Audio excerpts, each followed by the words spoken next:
It is Michael with Asymmetrical Preparedness. This video is about SHTF security scenarios, security measures for apartment dwellers. Alright? And yes, I have my little notepad here, my fancy whiteboard. So, I jot down some notes. It helped keep me on track. I think I put out better videos that way. But anyway, apartment security. Very difficult. Urban area I'm talking about, like in a city, on the edge of a city, a larger town, that kind of stuff. It can apply anywhere when you're in an apartment though, I guess. And some of them are, the biggest thing is know your AO, your area of operations. The area around you, simple. Know the people. Know certain different things, like what is the crime like in your area? What different opportunities are there for, say, water? And, I'll probably cover these several times, go back and forth in my notes. What kind of crime is in the area? How bad is your neighborhood? You know this kind of thing. You can look this kind of stuff up online also. So, let me see.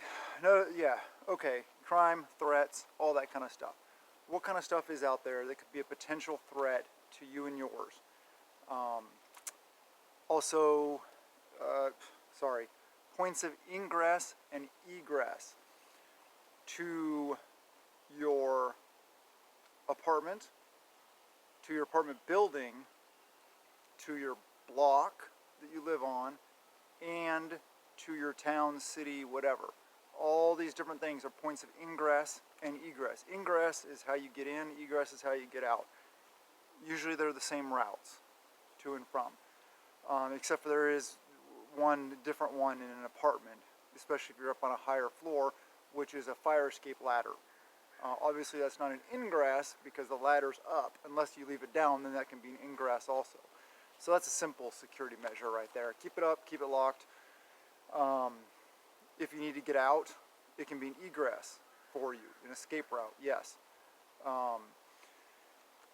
Let me refer to my notes. Yeah, to your building, your apartment area, locations of your building in relation to things, like in relation to downtown, in relation to good areas, bad areas, in relation to the edge of town. How long will it take you to get out of town via at least 2, 3, maybe even 4 different routes that you should have planned? How to get out of town, get out of Dodge, bug out, that kind of stuff. Along with that, it's kind of a separate video, but bug out locations. How far away are they? Do you have different routes planned to them? Are you leaving in a vehicle? Are you leaving on foot? Are you leaving on a bicycle? Are you leaving on a motorcycle, a quad, whatever it may be? If you're living in a city, you're not leaving on a quad because they're not street legal. But what methods do you have to get in and out? Okay, doors, windows, those are obvious points of access. So what are some things you can do? Well, first off, some questions. Door construction. What is your door made of? Is it made of wood? Is it made of like flimsy wood? Is it made of solid hardwood? Is it made of metal? What is the frame like on the door? Is it a wooden frame? Is it a metal frame? What kind of locks do you have? Do you have just a handle lock? Do you have a deadbolt? Do you have the security chain things? Do you have multiple deadbolts? Do you have the little things that plug in the top and the bottom of the door into the frame?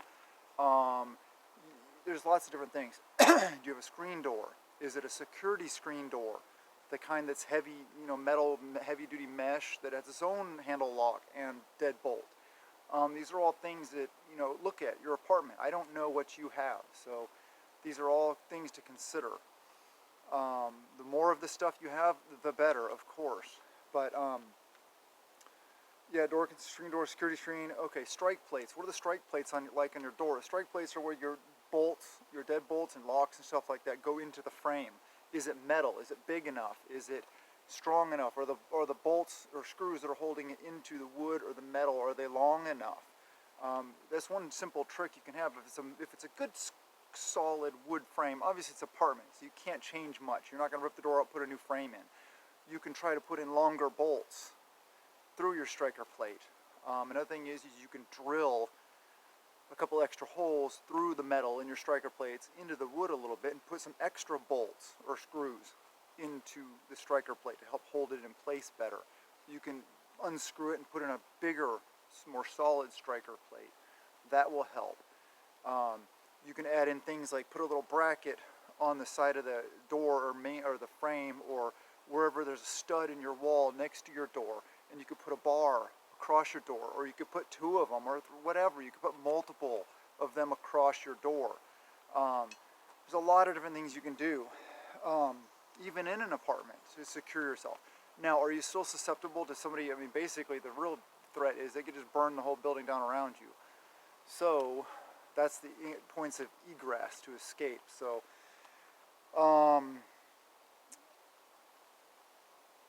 right, door frame, yeah, metal, wood, block the door, bar it from the inside. There's different things that go on the bottom of the floor that hold the wedge up against the door, not allowing it to open. There's these bars that come down from the frame of the door, from the handle of the door, that lock it, prevent it from opening. There's a bunch of different little knickknacks and doodads, things that you can buy that will help you secure your door so it can't be opened as easily.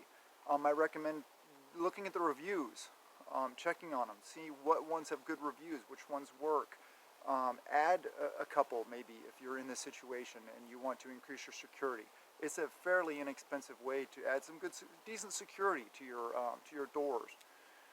So, okay, windows. Windows are tough because, you know, glass breaks. So what can you do about that?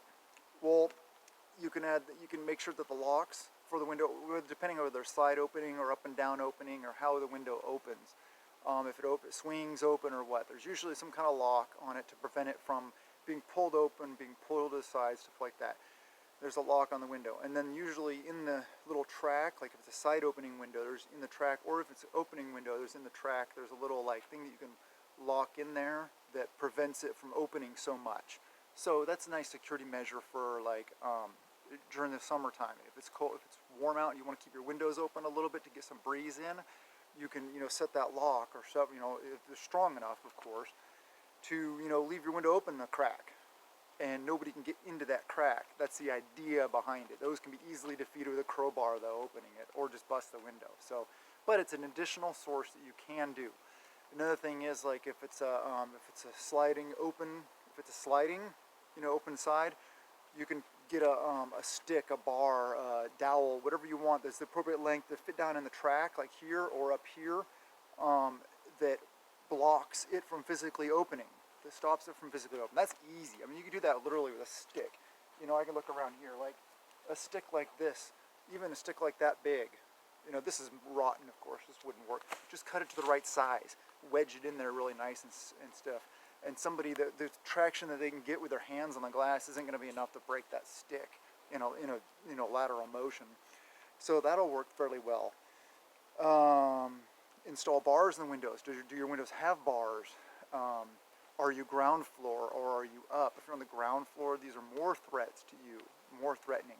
If you're up higher, you know, up on another floor, windows are less of a threat. But still, what about boarding up your windows? The whole thing about like boarding up your windows, I don't know, because in an SHTF scenario, I think that to me that's going to be an obvious key off of, you know, a visual indication that somebody's in there doesn't want me to know that they're in there. So what I would do is if you have blinds or curtains or something like that, put those down first. If you're going to do something like that, put it up behind the blinds, the curtains, so that blocks the view of whatever it is physically blocking it, and then screw it up there really good into studs. You know, the metal, like, or the wooden, like 2x4s inside your wall. If you don't know how to find studs, you can get stud finders at the store, like Walmart or hardware stores, and you run along and it beeps when there's a stud. Or you can just tap, and when the sound changes, that's where your stud is, and then just tap back over it and check the stud. You know, sound like hollow, hollow, hollow, dunk, like dunk, dunk, dunk, dunk, dunk, dunk, dunk, dunk. So it'll be more solid sounding there. That's where your stud is. That's where you want to run your as long a nut bolts or as long a screws as you can get, not as you can get, nice long ones all the way into it from your plywood covering whatever it is you're covering your window. Yeah, what floor are you on? Fire escapes and ladders. As an egress, as an emergency egress, you can have a rope heavy-duty rope with some knots on it, or a rope ladder, or something like that. You can just throw out your window and bail down and get out of there. Also, you can have those available for other windows. If your windows open up like this or open up the side, it doesn't necessarily have to be your fire escape window.